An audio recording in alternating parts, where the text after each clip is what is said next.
হচ্ছে এটা মনে রাখো health education physical fitness and wellness, ঠিক আছে।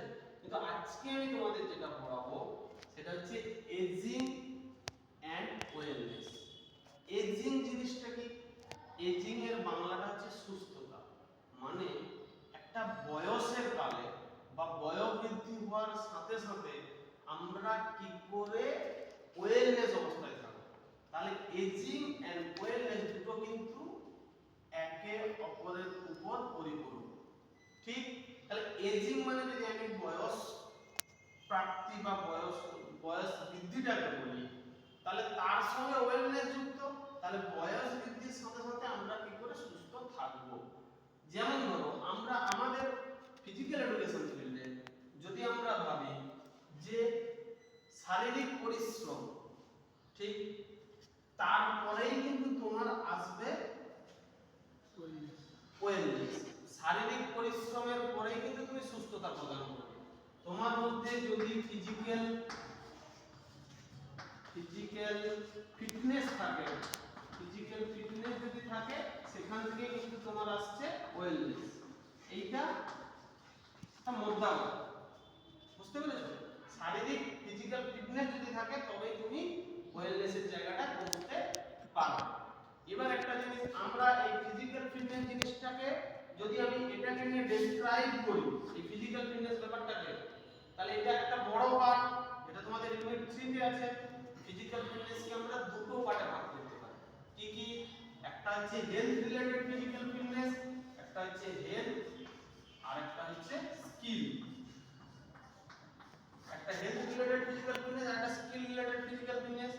আমি একটা এজিং প্রসেসে মানুষকে আমি নিশ্চয়ই স্কিল রিলেটেড ফিজিক্যাল ফিটনেসটার দিকে যাব না, ঠিক তো? 40 থেকে 45 বছর বয়সের পরে কেউ কিন্তু লং জাম্পে হিচ কিক দিতে পারবে না, কেউ কিন্তু হাই জাম্পের ক্ষেত্রে ক্রসবেরি ফ্লোপ দিতে পারবে না, পারবে কি?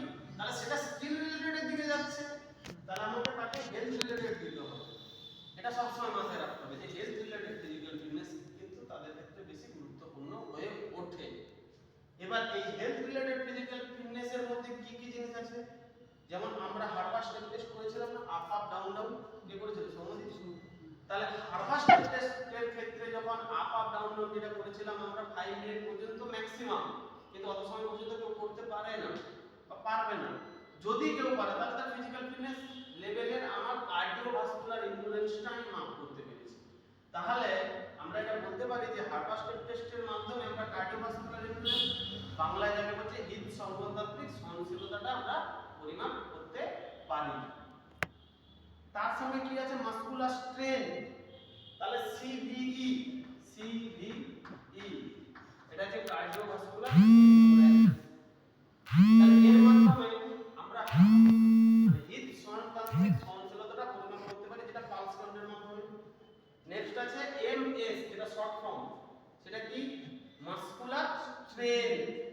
এবার মাসকুলার স্ট্রেনকে আমরা দুটো ভাবে করতে পারি। আমার শরীরের মধ্যে হাতেই মাসলস আছে, তাহলে হ্যান্ড মাসকুলার স্ট্রেনও মাপতে পারি, এন্ড হচ্ছে লেগ মাসকুলার স্ট্রেন মাপতে পারি।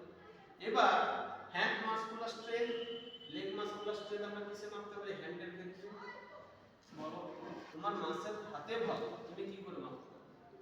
বালতি, জল বালতি। মাসকুলার স্ট্রেন ফিতা দিয়ে কি হবে? ফিতা দিয়ে তোমার এই ওয়েট মাপা যায়, কিন্তু মাসকুলার স্ট্রেন মানে তোমার কতটা শক্তি আমি কি করে জানবো? আর তুমি যে এই দুজনের থেকে বেশি তোমার এই হাতের বাহুটা যে বেশি শক্তি আমি কি করে জানবো? তাহলে আমরা ফ্লেক্স আর্ম হ্যান্ড অথবা পুল আপস, ঠিক না?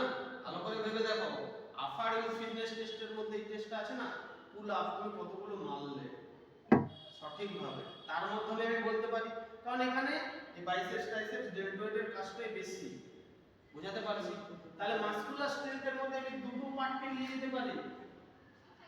মাসকুলার স্ট্রেংথে আমরা বিশেষ করে কি হ্যান্ড মাসকুলার স্ট্রেংথ মাপি, পেশি শক্তি, বা হচ্ছে আমরা বাইসেপস কার্ল করলে মাপতে পারবো, বাইসেপস কার্ল, ঠিক। এবার লেগ স্ট্রেংথ তুমি কিভাবে মাপতে পারবে? যে এই তিনজন ছেলে বা তিনজন মেয়ে আছে এখানে উপস্থিত, কি আর অনেকেই আছে, তুমি মনে করো তুমি 20 জনের মধ্যে তুমি কার ভালো সেটা তো তুমি নিজে বিচার করতে পারো না নিজের মতো করে। তাহলে তোমাদেরকে কি করতে হবে? মাসকুলার স্ট্রেংথ মাপতে গেলে কি করতে Yes. ওই যে বলেছিলাম না, একটা চক নিলে, চক নিয়ে তুমি ভার্টিক্যালি জাম্প দিলে, বল টাচ করলে, তাহলে কি হবে তোমার মাসেল, কারণ তুমি যে এক পায়ের মাসেল মাপছো না, তুমি যখন মাসকুলার স্ট্রেন, লেগ স্ট্রেন মাপতে যাচ্ছ মাসকুলার স্ট্রেন্থের মধ্যে, তাহলে কিন্তু তোমার দুটো পাই ব্যবহার হচ্ছে। তুমি যদি সিঙ্গেল করো তখন কি হবে, লং জাম্পের ক্ষেত্রে যখন তুমি টেক অফ নিচ্ছ, বা আমরা কি করি স্ট্যান্ডিং বট জাম্পের ক্ষেত্রে দুটো পাকে ব্যবহার করি, তখন আমরা মাসকুলার স্ট্রেন করতে পারি, ঠিক না, সেটার মাধ্যমে মাপতে পারি। বুঝতে পেরেছো? মাসকুলার স্ট্রেন আমরা এইভাবে যদি ভাগ করি, ভাগ করতে পারি। এই যে কার্ডিওভাস্কুলার এন্ডুরেন্স, এটা আমরা একই সঙ্গে যেমন হার্বাস স্টেপ টেস্টের মাধ্যমে নিতে পারি, তার সঙ্গে আমরা 14 minute walk and run Cooper একটা টেস্ট আছে, সেই টেস্টের মাধ্যমে আমরা মেজার করতে পারি। আমি মন পড়া কিছু বললে তো হবে না। নাম্বার 2 কি আছে হেলথ রিলেটেড ফিজিক্যাল ফিটনেসের মধ্যে? মাসকুলার স্ট্রেংথ আর কার্ডিওভাস্কুলার এন্ডুরেন্স। বুঝতে পেরেছো দুটো। তারপরে কি আছে? Body composition and flexibility, muscular endurance.